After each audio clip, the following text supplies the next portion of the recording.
What's on your mind today? The goal by Victor Osimhen was amazing. The economy. Isn't that what's on everybody's mind? I would like to see more women in positions of authority.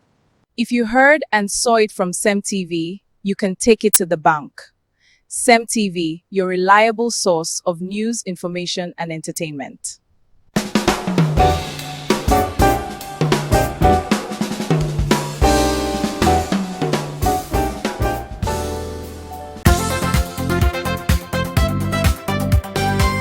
This is CEMTV News at 6. CEMTV News, Guinness, Truth First, stay informed to stay empowered.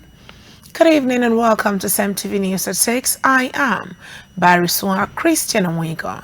Let's take a look at the highlights. Management of Ignatius Achuru University of Education confirms the arrest of individuals involved in gunfire within university environment. Chief of Staff to President Bola Ahmed Tinubu Femi Gbajabiamila calls for stouter teamwork as initial public submission and state police bill ends today. Putin visits disputed Kuril Island as Japan protests. Details of these stories and more in a moment. Stay with us.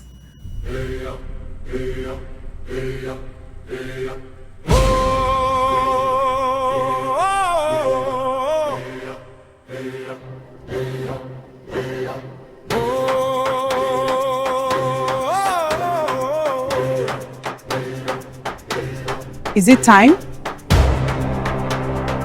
I can't wait to see it.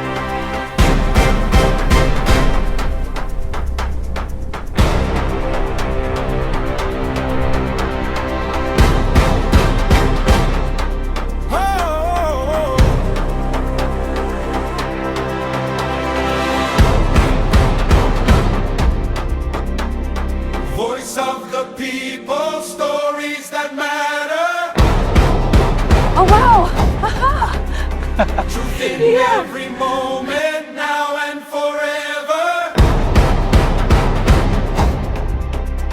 Across every border, across every land, we form, we empower, together we stand.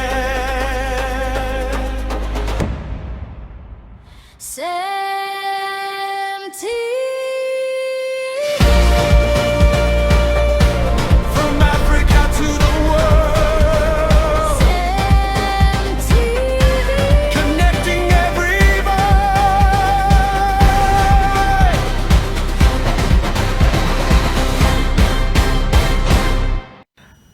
Welcome back. We begin the news from Rivers State, where the state government has dismissed report suggesting a disagreement between Governor Simlai Fubara and members of the Rivers State House of Assembly over the 2026 appropriation bill. A statement by Chief Press Secretary Onwuka Nzechi, the governor says report published by some national newspapers and online platforms were misleading and did not reflect the relationship between the executive and legislative arms of government. Nzechi says Governor Fubara was not a loggerhead with members of the State House or Assembly, but was working closely with the lawmakers and the interests of the people of Rivers State. He further explained that the 2026 budget proposal, which was the subject of the report, was currently undergoing the normal legislative process after it was duly presented to the Assembly by Governor Fubara, and reiterates that the state government remains confident that the lawmakers will complete the process and pass the appropriation bill. The statement urged those promoting what it described as negative narrative to desist, stressing that Rivers State needs peace and stability to sustain its development. Nzechi added that the administration remained focused on maintaining peace and harmony between the two arms of government to ensure steady development across the state.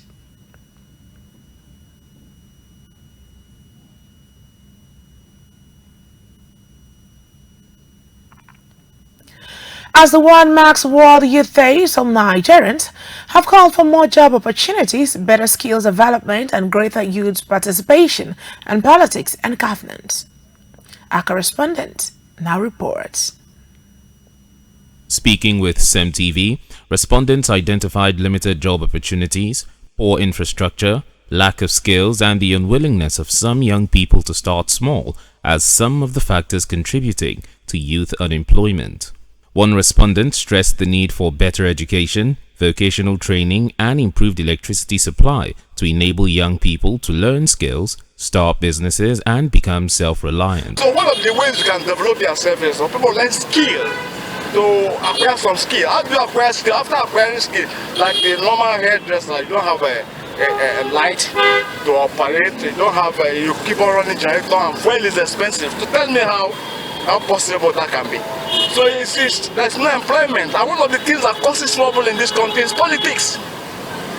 Politics is causing trouble because this use and dump syndrome. You give them, you care this, you promise them here and there, give them avenue to be opportunity to have weapons. At the end of the day, you dump them. People are not ready to work, people are not ready to be disciplined, people are not ready to move ahead. So people want something that's to be given to them as a platter of gold. And when you keep feeding someone, like the song they say, teach me how to fish, don't give me fish. When somebody keep giving, tell the person how to get it, which is the right thing to do. Another respondent said government has a responsibility to create an enabling environment, support industries, and expand employment opportunities for young graduates. He also encouraged young people to participate actively in politics, saying their experiences can help them make better decisions for their generation. On youth representation and governance, the government is not providing an enabling environment for the youth. It is in a very serene and sane society. Government has a role to play for the youth, and they are the one establishing universities for the youth to go. And then the youth that are finishing from the university are expecting to work at the end of the day. We all know that business is very, very vital for us or for youth to grow in a society, but we must start from somewhere. That is the issue of employment. Government must be able to provide ministry, industries, so that at the end of the day, when a youth has completed his education, then you'll be able to fix yourself there. Another respondent argued that age alone should not be determining who holds public office. He said more young people should participate in politics, but government positions should ultimately go to competent and capable Nigerians. The respondents also called for credible elections, greater political awareness, and more opportunities for young people to contribute meaningfully to national development. Nigeria that has a population of more than 200 million people, definitely because of the rise in population, there are job opportunities, just that most of them are looking for faster means or high-paying jobs or high-paying opportunities, and most of them have refused to start small from the scratch and build wealth. So I really can't say that Nigerian youth are totally unemployed. I think from the last election, the last general election, 2022 elections, from our observation, Nigerian youth participated, but just little of them, and it's also possible that they step up the game and actually come out in full force. Let me use the normal street vernacular, in full force, and actually support the candidate of their own choice. So for me, I won't say that they are really not participating in politics. They are, but maybe they actually we need more youth to participate in politics. Resident shares mixed experiences about the use of zebra crossing in Port Harcourt. Zebra crossing and street lights are a vital part of public safety amenities that works together to guard foot and road traffic and protect commuters using the roads. Residents and motorists in parts of Port Harcourt have shared mixed experience about the use and condition of zebra crossing and traffic highlights, with some commending their importance in promoting road safety, while others express concerns over faded road marking and non-functional traffic lights. Our correspondent now reports.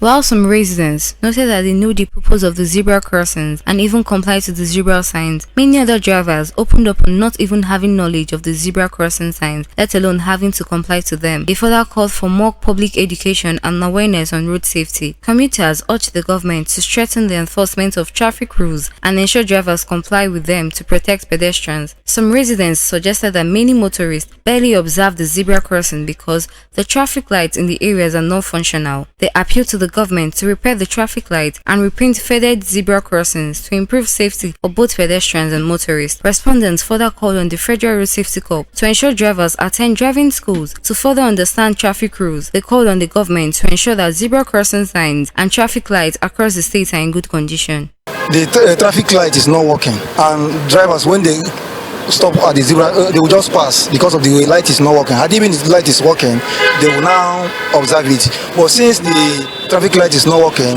they used to go on their way. They don't even observe whether people is coming or not. What they can do is for them to come and fix this thing right, so that when drivers get to the zebra line, they will now stop and observe it before they cross. You know, some of the drivers, some of them did not go through driving school. That is when some will not understand the difference between zebra crossing. It depends. As a driver, as soon as you get to the crossing that you don't mean now, you slow down, because that zebra crossing shows you that there is, how do you call it, there is entrance where people normally walk and cross. So as soon as, before you approach there, you slow down before you cross. Definitely traffic lights, you look at the front. When you get to where traffic light is, you look at the front, you check the meter, because where once red has shown, you have to slow down before the green light. So now, what think government will do about this zebra crossing? These drivers don't know about that, and then some of them will traffic light in the work. Number one, you look inside the state. If really you can walk through the state, especially River State, it's not everywhere you go. Okay, let's say this garrison, from garrison to Waterlines, there's no zebra crossing. Then from garrison to Slaughter, there's no one. Then from Air Force to my one, there's no one. So how do you expect, how do you want the driver to know the meaning of zebra crossing? The management of Ignatius Adjuro University of Education has taken note of reports circulated in the media on social media platform concerning an alleged cult-related incident involving gunfire within the university environment. A statement by the institution's public relations officer, Dr. Ngozi Okiriju, has clarified that, contrary to reports suggesting that the shooting was sporadic, preliminary information indicate that a gunfire was targeted at another suspected cultist, and appeal that such security matters be reported accurately and responsibly, as inaccurate reports can create unnecessary fear and tension within the university community and the wider public.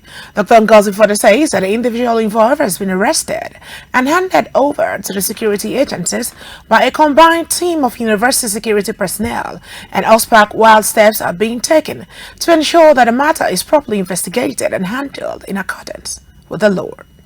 According to the statement, the Vice Chancellor of the University, Prof. Oke Onuchukwu, remains firmly committed to the safety and security of students, staff, and other members of the university community, while pledging to support all necessary security measures aimed at maintaining a peaceful, secure, and conducive environment for teaching, learning, and other university activities.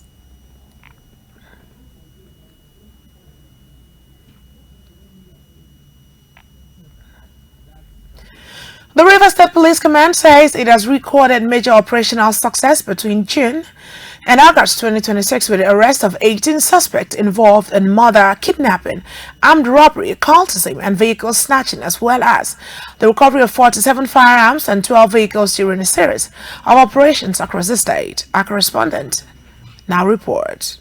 Addressing journalists at a press briefing in Port Harcourt, the Commissioner of Police, CP Olubenga Adepoju, began by appreciating the media for what he described as its consistent partnership with the command in promoting public safety and security. He recounted the June 29, 2026 attack on 2 policemen during a stop-and-search operation around Alo, in which one officer was killed while the other sustained gunshot injuries that later led to the amputation of his leg. He said the 2 AK-47 rifles were taken by the attackers, but following a directive from the Inspector General of Police IGP Olatunji Disu, operatives of the Compliance Response Unit (CRU) arrested 3 suspects, including the alleged gang leader Maduabuchi Emeka, also known as Doctor, alongside Chinedu Oho and Chikodi, while a 4th suspect remains at large. The suspect also led officers to their hideout in Omagwa, where 7 rifles were discovered. Within the months of June and August 2026. Before I go into details,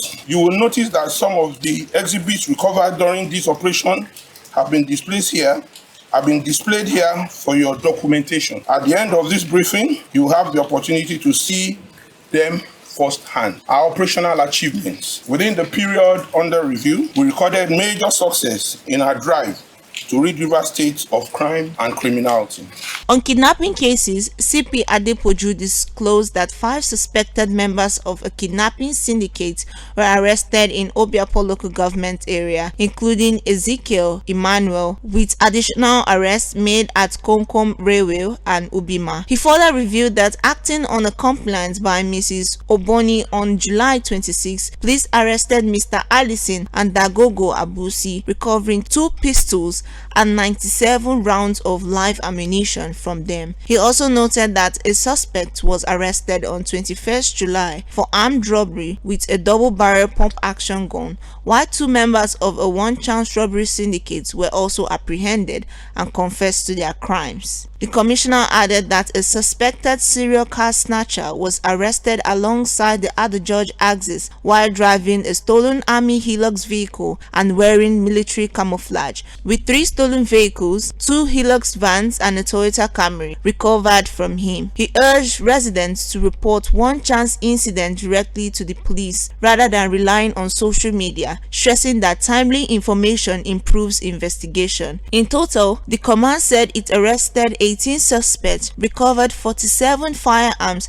and 12 vehicles, and CP Adepoju assured the police, in collaboration with other agencies, remain committed to sustaining peace and ensuring that Rivers State does not serve as a safe haven for criminals. Operatives of the Violent Crime Response Unit, VCRU, anti-kidnapping of the command have arrested 3 members of that gang. They are 1 Maduabuchi Emeka, 34 years, the gang leader, known as Doctor, 1 Chinedu Owo, 42 years, and Kamachi Joe, 28 years, who is their armorer.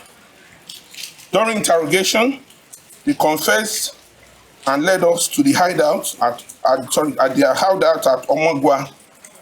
We recovered the 2 stolen AK-47 rifles from their hideout. We are still on the trail of the 4th suspect, which very soon we will get arrested.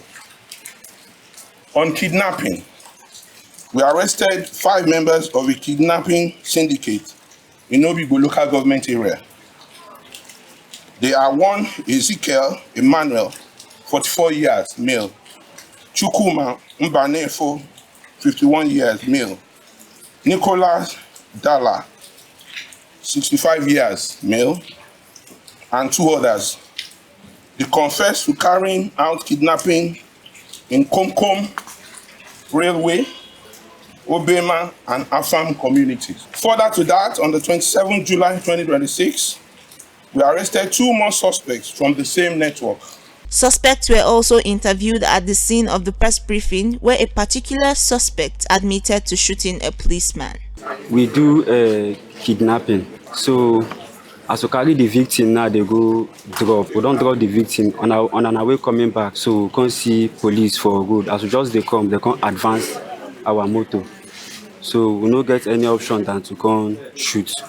So two come die. We come down from the motor, come collect their gun, the two gun, put inside our motor, come go. So where the victims then now want to kidnap? No, they don't go. They don't release them. Miracle CEMTV News. Following recent moves by some southeastern states to regulate house rent and agency fees, resident and estate agents in River State have shared different views on whether the River State government should adopt a similar policy. Our correspondent now reports.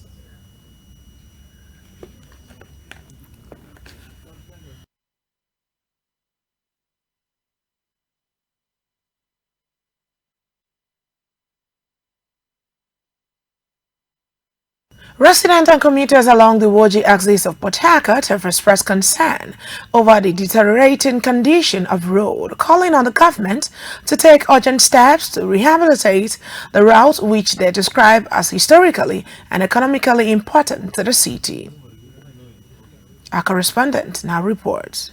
During an interview conducted in the Woji area, residents traced the history of the road to the Amechi administration, linking Woji and the Eleme Industrial Corridor. They noted that the road has for decades served as a major access route for workers, traders, students and motorists moving between residential neighborhoods and key economic locations, including the refinery axis. Many respondents described the road as busy, saying its strategic importance lies in its role in easing transportation and supporting commercial activities. They lamented that failed section and drainage problems have made movement difficult and pose safety risks to road users. So we expected that by now they should have completed all about that road. It's not a big one now, it's just a small bridge. But just recently we discovered that the road has started collapsing in a very bad way. It has started collapsing. And if nothing is done now, the whole of the effort will be in waste. Will be a waste. So it's in a very bad state as we speak. I don't know if you've gone there. If you've not gone there, if you go there, you will see what I'm talking about. The residents appealed to the River State government to undertake a comprehensive reconstruction of the road, improve drainage system to prevent further deterioration. They also urged authorities to monitor contractors handling road projects and ensure that any intervention carried out along the Woji axis meets engineering standards. These roads and what we have seen there are caused by the erosions. So I am very, very grateful for me to have opportunity to speak over this road. I was trying to have opportunity for me to speak so that they can be able to look the way forward, what they can do in order not to spoil the million that the government have been put in place. We tried as much as we can to reach out to the state government to help us out in achieving this property. So after that, we got some assistance from the government to get this bridge crossed. But the company, which is the RAFO company, we gave the contract. They did this bridge. And this bridge is not up, I would say, 4 years. And the road is bad. The only thing that will help us for this road is let the River State government come and help us to feed the road out because the road is bad. Miracle CEMTV News. As the world marks International Left-Handers Day, residents of Port Harcourt have called for greater acceptance of left-handed children and an end to cultural beliefs that portray left-handers as wrong or inferior. Our correspondent now reports. International Left-Handers Day was introduced in 1976 by Dean Campbell to celebrate left-handedness and create awareness about the challenges faced by left-handed people in a world largely designed for right-handed individuals. About 10% of the global population are left-handed. In an interview conducted across Port Harcourt, many residents traced the negative perspective of left-handedness to long-standing cultural and religious belief that discouraged the use of the left hand for greeting, eating, or receiving items. Some residents say these beliefs have led many parents to force their children to switch to using their right hand. Some respondents warned that preventing naturally left-handed children from using their preferred hand could affect their confidence, self-esteem, and emotional well-being. They urged parents and guardians to understand that left-handedness is a natural trait and not a sign of disrespect, even though some people view it as abnormality. They also advise parents to support left-handed children rather than stigmatize them, emphasizing that children should be encouraged to develop their natural abilities without fear or shame. To me, get some child well born. God just give them natural to use lefts. But they get some well just born, don't use left. But you parents, you know, say it's not the right one. I think use left. You need to correct him. But the some well born through it, it's free for them. Like my second brother, now you use lefts. He used the left. That one is natural born. But someone not born for that. You parent need to correct him. Affect them for anywhere. Both for even in handwriting, even find that more people that have the right one. Wrong in it. You know, God who made it in that way, He knows the best.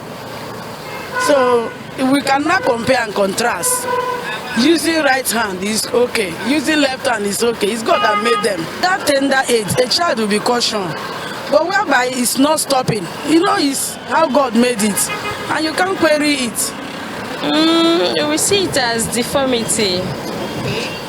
Like if you're left-handed, is a problem, is deformity. But I've actually seen some people that are left-handed. Actually, they get bullied at school and the society. They say, you're left-handed. Others are using right, you're left-handed. I've actually seen people, even a doctor, a medical doctor that uses left hand. So, and some people see them too as very brilliant people. But the thing is that the bully aspect of it and the way people see it, the way society see it, like the way you're putting it, they see like a deformity. And that's why we parents, when you see a child using left, say no, go use your right to eat, use your right to write. But me, I don't see anything bad in it. If I try to correct my child to use right, and that child keeps using left, I wouldn't have a choice than to allow the child to use the left. I believe it's a natural thing, right? Some children are born that way. And if they're born that way, it's a special gift. Such left-handed people are special people. We call them special people because there's certain things that the right-handed cannot do. The left-handed person sees it very clearly. You can wonder why or how. It's God's creation. You can't stop it. You can't handle it. It's natural. Once the child is left-handed and you force the child to use the right hand, you allow the child to struggle because it's a natural thing. The child is left-handed, and as a left-handed person, you do a lot of things with your left hand. And the child says, stop using the left hand, use your right hand. And the child tries to use the right hand, and I keep flopping because naturally, he has the strength in his left, not on the right. There are a lot of children, even on the football, they are good at the left, not on the right. You can't force them to use the right foot. That's why a lot of football, we have the left footers who allow them to play the wing for 11 and 3 because they have an easy way to send. You cannot send the right footer to the left wing. Miracle Wobo, CEMTV News. On the national scene, President Bola Ahmed Tinubu has called for stronger national and international cooperation to tackle emerging security threats confronting Nigeria and other parts of the world. The president spoke in Abuja at an international conference on security organized by Jama'atu Izalati Bidia wa Ikamati Sunnah, in partnership with the Muslim World League of Saudi Arabia. President Tinubu says Nigeria is facing multifaceted security challenges requiring coordinated and sustainable responses from government, international organizations, faith leaders, and other stakeholders. The conference, which had the theme Diversity and Social Peace Partnership for a Promising Future, has brought together Muslim and Christian leaders, scholars, and representatives from Saudi Arabia and other African countries. Represented by Deputy Senate President Barrow Jibrin, President Tinubu reiterated his administration's commitment to work with other countries and international organizations to build a stable and secure Nigeria while contributing to global security while urging Nigerians to preserve national unity despite their differences.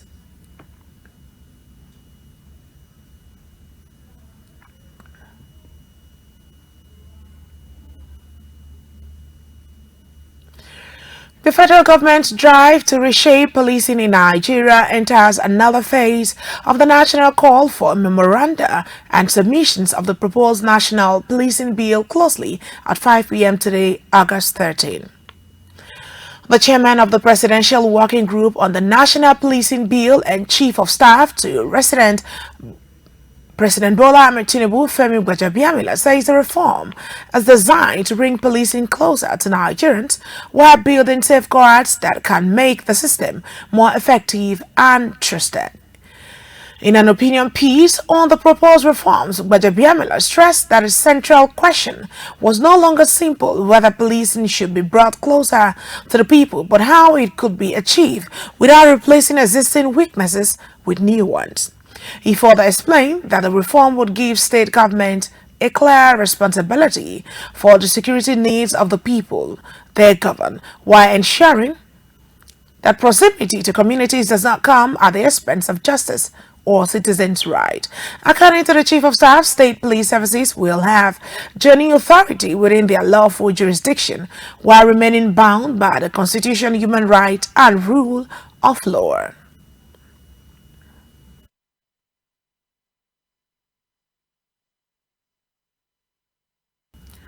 In education, Redeemers University has announced that 8 of its accounting students passed the May 2026 qualifying examinations of the Institute of Chartered Accountants of Nigeria, ICANN. The university disclosed the achievement in a statement shared on its official Facebook page on Wednesday, noting that the successful candidates were drawn from the 200 level, 300 and 400 levels. The successful students are Daramola Mary, 200 level, Adekanla Oyemide and Ojedele David Olatomia, 300 level, and Odeyemi Moyinoluwa Elizabeth Ijiola Olatomiwa Feyoshola, Oyelalo Goodness, Oyedemola Taiwo, Temilola, and Medal Praise Olabisi 400 level. Reacting to the achievement, the Vice Chancellor of Redeemers University, Prof. Shadrach Olufemi Akindele, said the result reflected the institution's commitment to producing future professionals in the accounting field. The program coordinator of the Department of Accounting, Dr. Temitope Worimegbe, congratulated the students on their success, describing the feat as a proud moment for the university.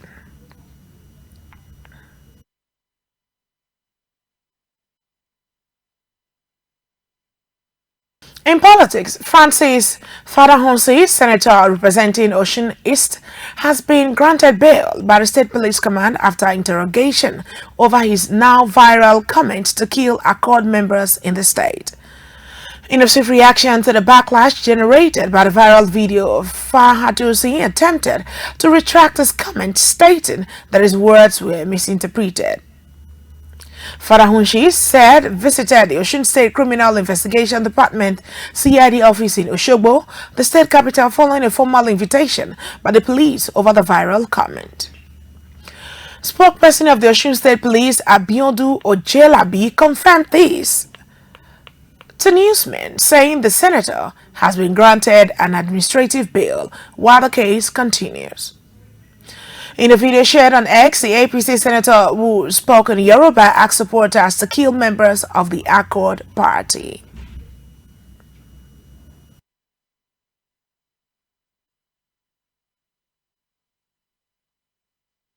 Barely 2 days before the Osun State governorship election, suspected political thugs have killed the nephew of the Director General of the All Progressive Congress APC governorship campaign council, Oluwole Oke, in Eshaoke. The two family members of the Oke were attacked near Idofen quarters at the family house of the APC campaign DG in Eshaoke, Obokun local government area of Osun State, Nigeria News subscription. According to the report, Oyegbo, Oladele, and Taiwo Oluwatobi were inside a car at the front of their family house. The political thugs stormed the area in an armed burst to carry out the act. Meanwhile, the Osun State Police Public Relations Officer DSP Abiodu promised to update newsmen.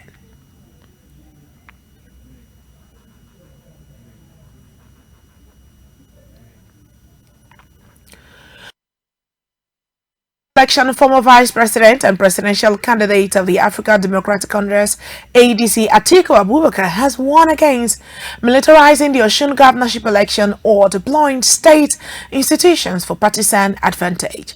Speaking at the ADC National Youth Leadership Summit in Abuja, Atiku described the August 15 polls as a test of Nigeria's ability to conduct credible election ahead of the 2027 general election.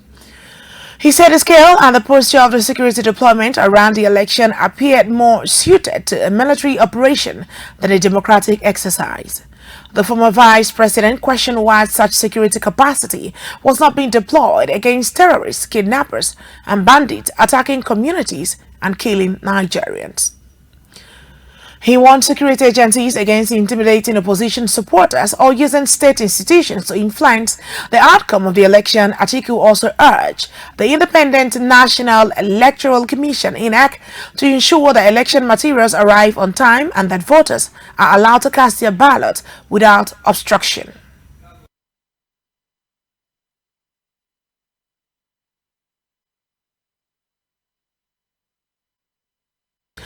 On security matters, 3 people have been killed following a clash between herders and Nwagavul youth in Juak Matumbi community, Mangu LGA of Plateau State.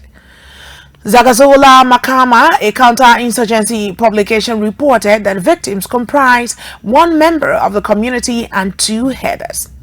Makama reported that another member of the village sustained injuries during the clash. The publication said the incident occurred at about 7:35 a.m. on August 12 following an earlier confrontation between youth from the 2 communities. The publication said troops intervened in the violent clash.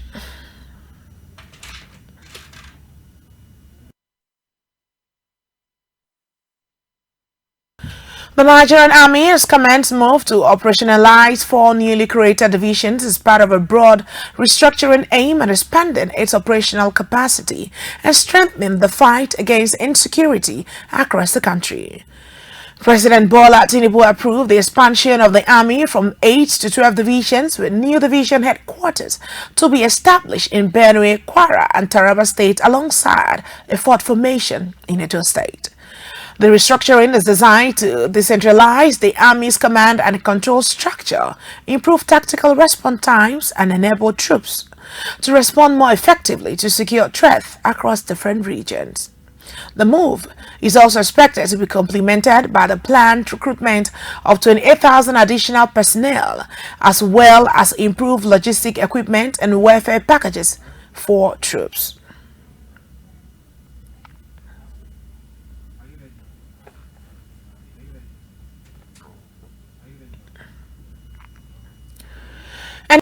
And since South Africa is asking several other African governments to reimburse it for the cost of sending tens of thousands of their citizens back home.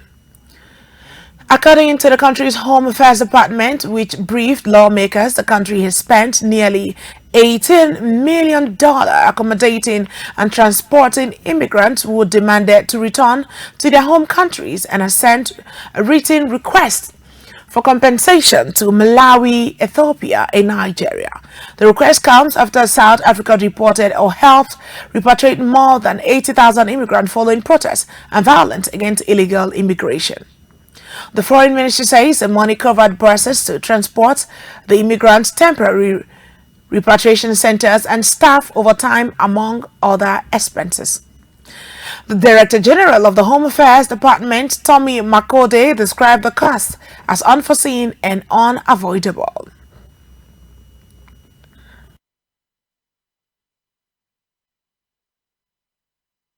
And on the foreign scene, Russian President Vladimir Putin has visited the disputed Kuril Island for the first time, touring a fish processing complex, a hospital and school on Iturup Island.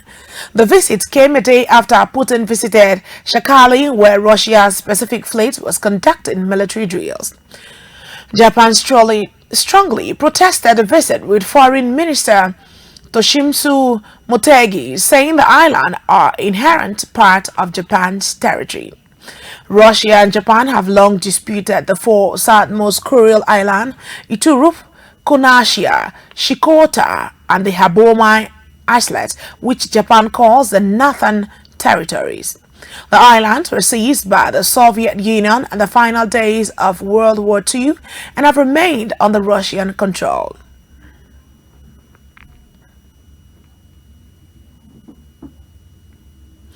Still to come on the news, wife of Delta State Governor Oborevori urged Nigerians not to stigmatize children with autism special needs. Stay tuned for details of these in a moment. We'll be right back.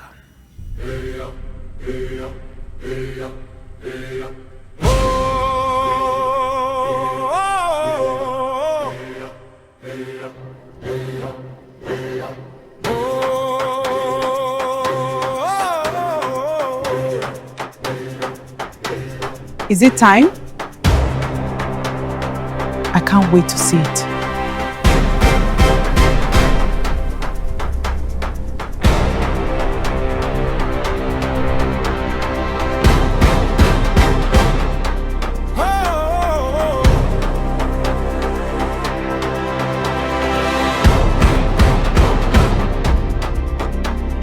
Voice of the people, stories that matter. Oh wow! Truth in every moment, now and forever. Across every border, across every land, we form, we empower, together we stand. CEMTV.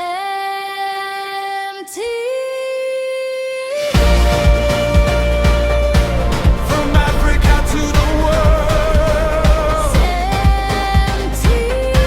Connecting every voice.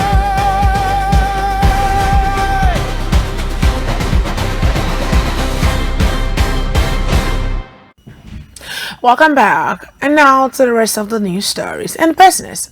The Nigeria Customs Service and CSA's prevalent insecurity in parts of the country is negatively affecting its operations and revenue generation.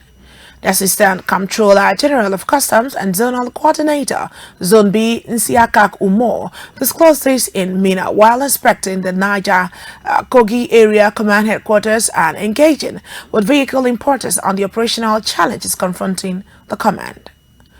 Umar said insecurity was not peculiar to the Niger Kogi Area Command, but affected several custom formations across the northwest, including Sokoto, Kebbi, and Katsina and Zamfara State. She said the development had forced some commands to scale down the operations or adopt more cautious approaches, thereby affecting revenue collection. Umar explained that the service was encouraging its officers to adopt intelligent-led operations to minimize risk while ensuring that legitimate custom duties continued.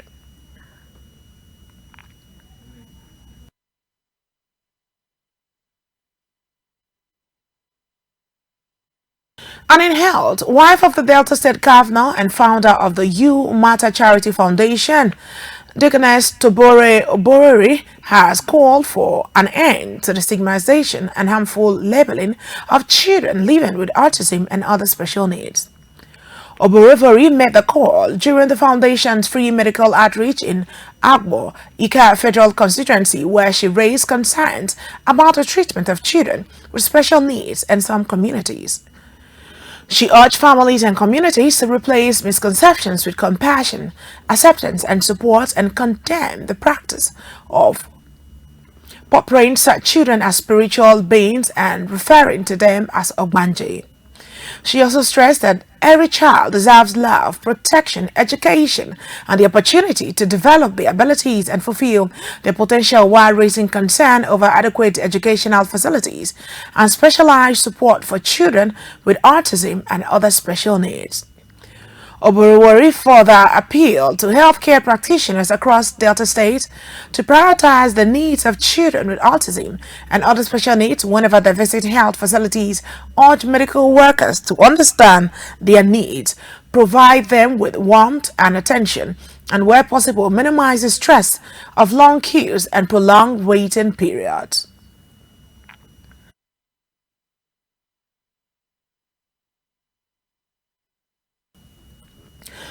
The National Population Commission (NPC), Identify Management Commission, the Association of Local Government of Nigeria, ALGON, and UNICEF have stepped up efforts to ensure every Nigerian child is registered at birth and given a legal identity. The stakeholders advocated for stronger integration of birth registration with primary health care services, the centralization of registration centers to local communities, and better linkage between civil registration and the national identity system. They noted that timely birth registration will help children access health care, education, social protection, and other essential services.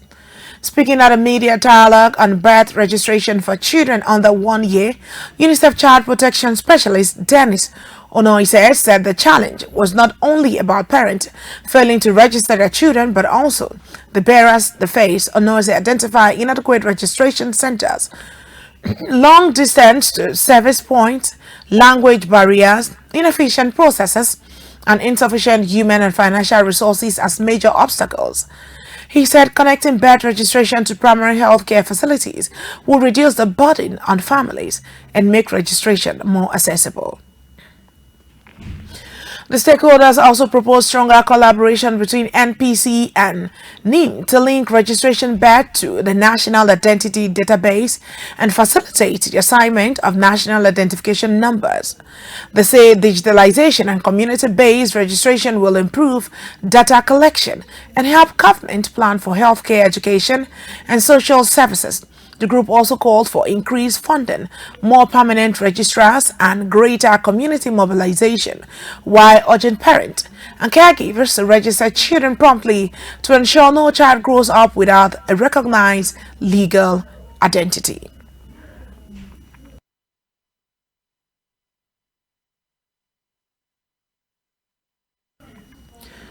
And in sport, after a quarter-final at the Women Africa Cup of Nations finals in Morocco, the Super Falcons are determined to make the best of a second window of opportunity to reach next year's FIFA Women's World Cup finals. Confronting arch rivals Banyana of South Africa at the Mole Redshirt Stadium in Casablanca on Thursday with kick-off at 9 p.m. Nigeria lost the automatic qualification route after a 1-2-0 quarter-final defeat to Cameroon's indomitable Lioness on Sunday, a result that denied the 10-time African champions a semi-final berth and pushed them into the harder World Cup qualification path. The Super Falcons are among 4 teams eliminated at the quarter-final stage who will now contest knockout playoff matches, with winners advancing to FIFA's Intercontinental Playoff Tournament, where 3 World Cup tickets are on offer. It's a year and 22 days since the two sides last meeting. A dramatic Women Africa Cup of Nations semi-final also played in Casablanca, which Nigeria edged a 2-1 courtesy of a spectacular at-a-time strike from defender Michaela Alozie after both sides had earlier converted penalties.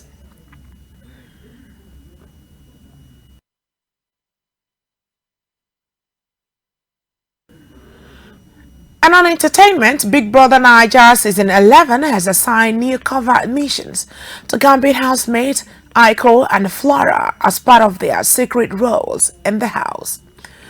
Aiko's task is to create doubts in the mind of a housemate about their relationship or friendship with another contestant. He is tasked of executing the mission without revealing his identity as a Gambian acting on Biggie's others. Flora, on the other hand, has been instructed to target some of the housemates' favorite personnel items. She is to quietly take the items and hide them for Biggie to retrieve later, while making sure her actions do not expose her status. Recall that Aiko and Flora were unveiled as the season's gambit by host Ebuka Obi Uchendu.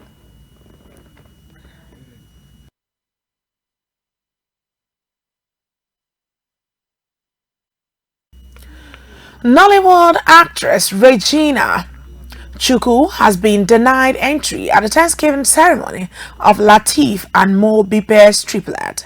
The ceremony, which was held in Lagos, was attended by many celebrities, including Nollywood stars, associates, and family members.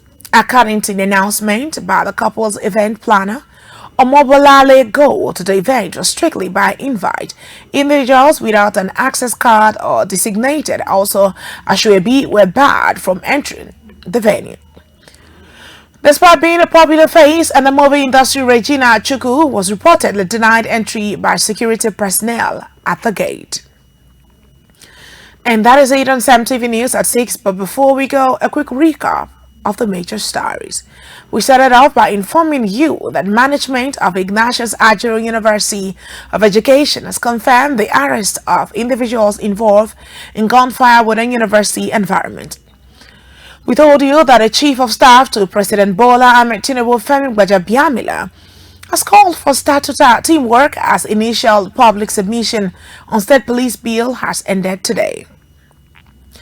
We also inform you that Russian President Putin visited disputed Kuril Island as Japan protested. We also brought you a report that the wife of Delta State Governor Oborevori has urged Nigerians not to stigmatize children with autism and special needs. Many thanks for watching CEMTV News at 6. To ensure to follow us via our social media handle at CEMTV Plus across X, Facebook, Threads, and Instagram. We're also available on Icon channel. Do well to watch us on free to air. I am Bariswa Christian Weka. Good evening. Do enjoy the rest of our broadcast and bye for now.